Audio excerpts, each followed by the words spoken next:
在距离2025年7月5日仅剩2天之际，全球的目光都聚焦在对这一天的各种末日预言上。然而，令人震惊的是，韩国的一位女巫竟然为此添油加醋。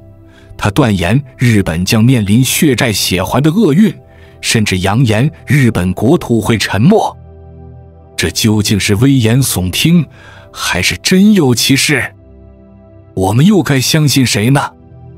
这里是意识觉醒，记得按赞、订阅并打开小铃铛，这样您就不会错过我们的新视频。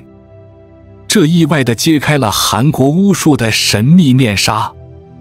更令人难以置信的是，有传闻称韩国前总统尹锡悦当初宣布戒严的背后，其军方高层竟然是在法师的算命桌上寻求神谕来密谋行动，巫术的影响力可见一斑。而最让民众感到毛骨悚然的，莫过于那位曾准确预言演员李善均戴手铐的神婆，竟然在泄露天机后不幸病逝。全韩国多达40万巫师，这个数字着实惊人。距离龙数量预言的世界末日只剩下短短4天了。尽管许多人对此将信将疑，但仍有不少民众因此而暂停了赴日旅游计划。究竟世界末日会不会真的到来？龙数量的预言是否可信？大家对此众说纷纭。为了寻求真相，台湾和日本的地震专家们近期也召开了线上会议，共同探讨7月5日发生末日大地震的可能性。他们研究后得出结论，或许会发生地震，但绝不会是天崩地裂的程度，大家不必过于担心。那么，为什么大家仍会觉得有可能会发生地震呢？这是因为从周期来看，日本南海海槽地震的周期大约是100到150年一次大地震，而上一次地震发生在1944年，距今已经80年了。日本政府也曾表示，未来30年内确实有可能发生南海海槽大地震。所以从科学角度来看，大地震或许不会在7月5日发生，但在未来几年内发生的可能性极高。而这个预言并非只有龙数量一人在说，著名的保加利亚盲眼婆婆此前就曾预言今年将发生几件导致人类灭绝的大事。首先是战争，结果我们看到了以色列与伊朗的冲突、俄乌战争以及印度与巴基斯坦的冲突，战争确实正在发生。其次是地震，今年缅甸确实发生了大地震。接下来2件事则更引人关注，火山爆发和洪水。我们昨天的新闻就报道了中国南方，包括贵州、四川、成都等地都发生了强降雨和洪涝灾害。这样看来，如果连盲眼婆婆都预言今年可能发生火山爆发，那会不会与龙数量所说的大地震息息相关？这让许多人感到非常紧张。龙数量之所以引发关注，除了预言南海海槽地震外，他还曾清晰地梦见日本旁边有2条巨龙正向日本靠近。然而，我们也要回归科学。前地震中心主任郭凯文也曾表示，在夏威夷附近的中太平洋确实有一个海域，其海底山脉的形状酷似一条龙。如果它真的动起来，每年也确实在向日本靠近，但移动速度非常缓慢，绝不像龙数量所说的巨龙直奔日本那样迅猛。所以从目前来看，大地震确实会发生，只是具体时间尚不明确。随着7月5日一天天临近，韩国的巫师们竟然也加入了这场预言大战，而且还加码提出了血咒的论点。他们究竟说了些什么呢？韩国传统萨满教的女巫师白头神堂也呼应龙数量的说法，预言今年确实会发生地震灾难，但她并没有给出具体时间，指数快的话，可能在9月；慢的话，可能到明年春天，并不会在7月直接发生。他甚至直言，他感应到日本一定会血债血还，这无疑挑起了民族情绪。我们都知道，日本曾占领和殖民韩国。这位女巫师此话的意思是，如果日本真的发生大地震，可能会造成数百万甚至数千万的人民伤亡。他甚至诅咒日本在未来100年内将绝子绝孙，而且会因为地震直接沉入海底。这样的预言究竟会不会应验，我们只能拭目以待。萨满教女巫的血咒源于国仇家恨，她想起了当年日本殖民韩国的种种暴行。最近在韩国上映并火爆台湾的电影《破幕》，单周票房就突破了3000万。这部电影讲述了韩国的一些民间信仰，其中有一句台词让许多韩国人听得毛骨悚然，那就是反复提及的狐狸砍断了老虎腰。这又是什么意思呢？狐狸通常被联想到日本，而老虎腰则代表什么呢？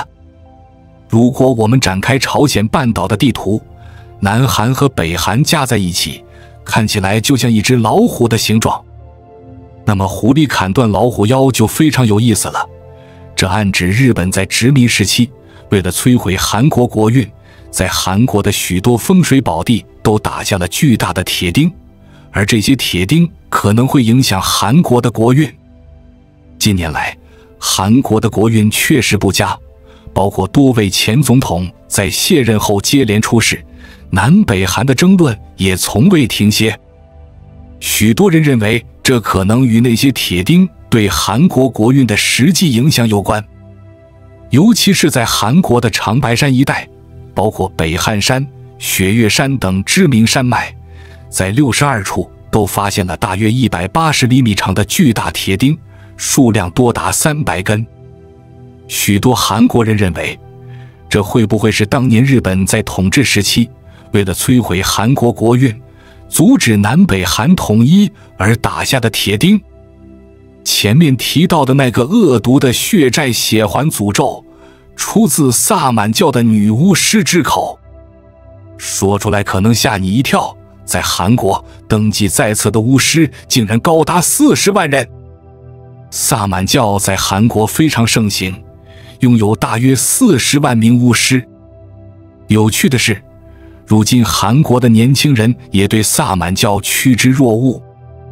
这或许是因为韩国年轻人生活压力太大，他们会找这些萨满巫师来求神问卜，询问最近的运势。听到这里，你可能会觉得不可思议，这简直是一个巫师产业链。但只要人民相信，就有市场。你可能没想到，连国家的元首也带头迷信。不止年轻人迷信，连过去的韩国总统也深陷其中。这应该大家都不会陌生，就是韩国前总统尹锡悦。时间回到2021年，他当时在参加党内总统辩论时，大家发现尹锡悦的手上好像有点奇怪。大家把他的手掌摊开一看，上面写着一个中文字王，这代表什么意思呢？是不是因为在传统信仰中，写王字能发挥符咒般的效果？